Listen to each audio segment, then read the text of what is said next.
Hey, how's it going? Bryan here, and I've got something really powerful that I want to share with you today. It is often one of the most overlooked strategies for acquiring a bunch of customers for way less money and creating incredible goodwill in your niche and developing amazing relationships. So I'm excited to share this with you, and it's a really simple strategy. And because of that, I have two sort of warnings before we get into the weeds and really start talking about it, like tactically what to do. One is, don't be fooled by the simplicity of it. You really want to think, how can I start applying this in my business? Because it is really simple, and that's why it's overlooked. So one, like don't fall into the trap of thinking, oh, this is too simple, like this can't work. Start thinking how you can apply it. And don't fall into the trap of thinking you're like unique, right? Like everyone thinks like, oh, my business is different. My business is unique. My business is snowflake. This works, and especially in e-commerce, because there's so many different sellers in e-commerce, right? There's so many different products, so many different niches, so many different ways to develop relationships, and this is super powerful. So don't be fooled by the simplicity of it, and start thinking, start being creative, and start thinking, how can I do this? And simmer on it for a few days if right away it doesn't jump out at you, okay? So in the Marketing for E-commerce group, we had a new member come in, and right away he was super engaged. He was asking a bunch of questions about his business.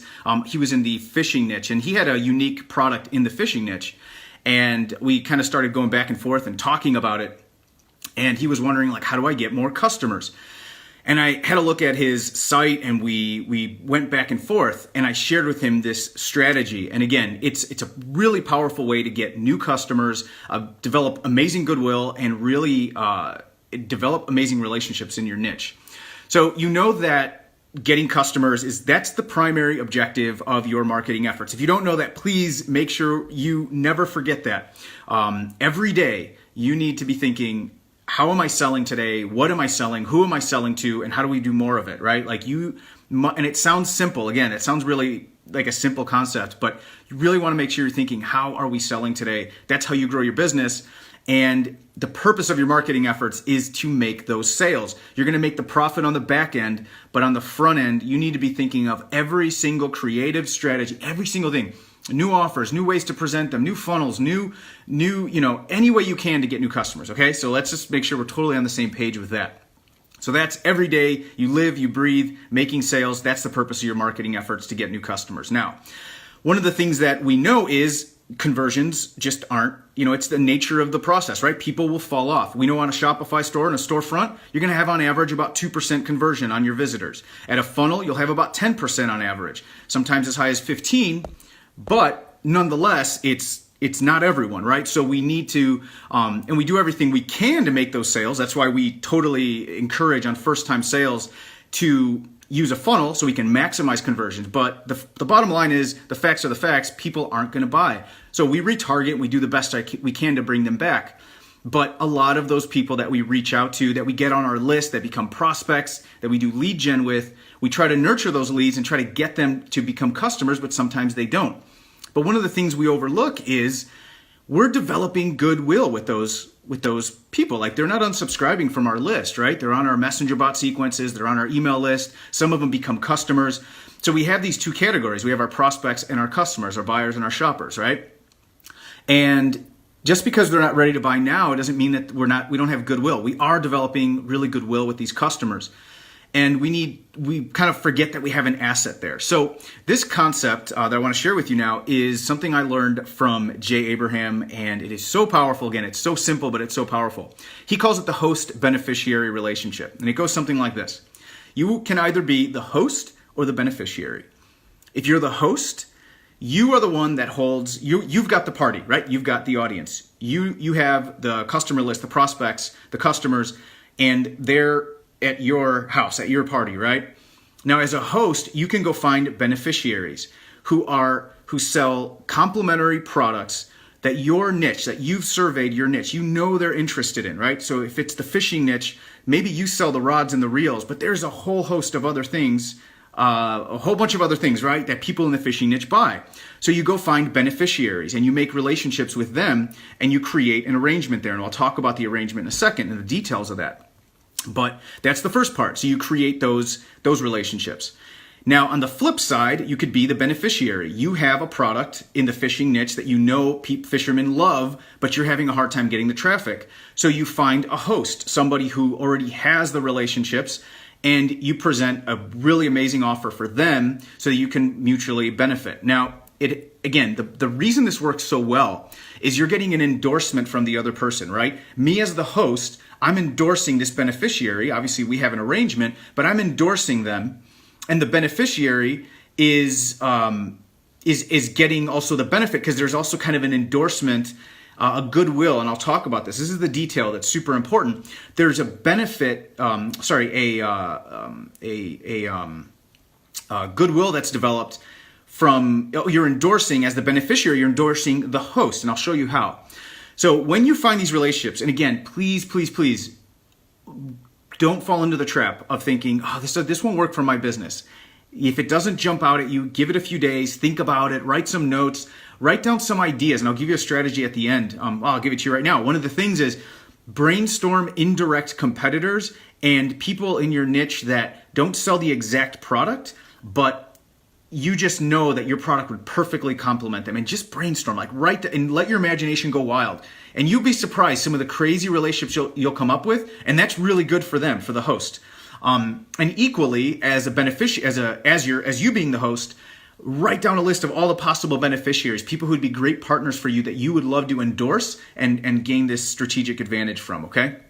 Or with.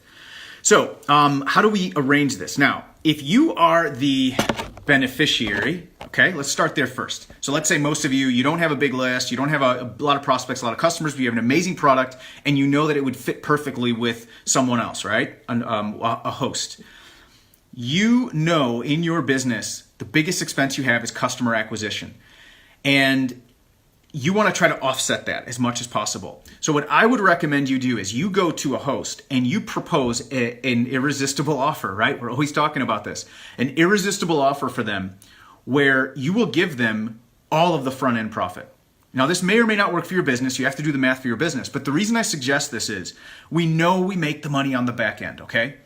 So you present them an offer where they get incredible benefit by getting this. They basically get free money, right? Because they have this money. The net worth of their customer gets higher, or their prospect, because it's just sitting there on their list doing nothing. Or it's a customer that maybe hasn't engaged in a while, so it's just free money for them. And you know that on the back end is where you're going to make your profit, so you give them an irresistible offer on the front end, let them keep the front end profit. You don't have to pay to acquire that customer. You don't have to run ads. You don't have to do anything else. You get them on your list. Now they're a customer, and now you can give them one of your USPs, which is a unique experience. That's your unique experience proposition, right? Give them an amazing experience, an incredible product, and then you nurture them to ascend them to your other offers in the back end where you actually get paid, okay? If you're the host, you kind of flip this because you know that the beneficiary is going to make their money on the back end. So you kind of do the opposite. You will say something along the lines of, let's work out an arrangement on the front end, and then you want some residual on the back end, right? Because you know that's where they're actually going to make their money. Now, you may be happy with getting your front end profit, and you can go ahead and do that. And you know in your mind, they're going to be open to it because you're a business owner. You understand the cost of acquiring a customer, all right? So that's really the way to do it. Now, if you are the beneficiary, make sure you offer some special consideration for the host's customers or prospects. This is an amazing way to, first of all, develop an incredible relationship with the host. Help edify them to their customers, right? You uplift them. You offer a special consideration, whether it's a special guarantee, a special bonus, a special product. You offer something so that you uplift the host.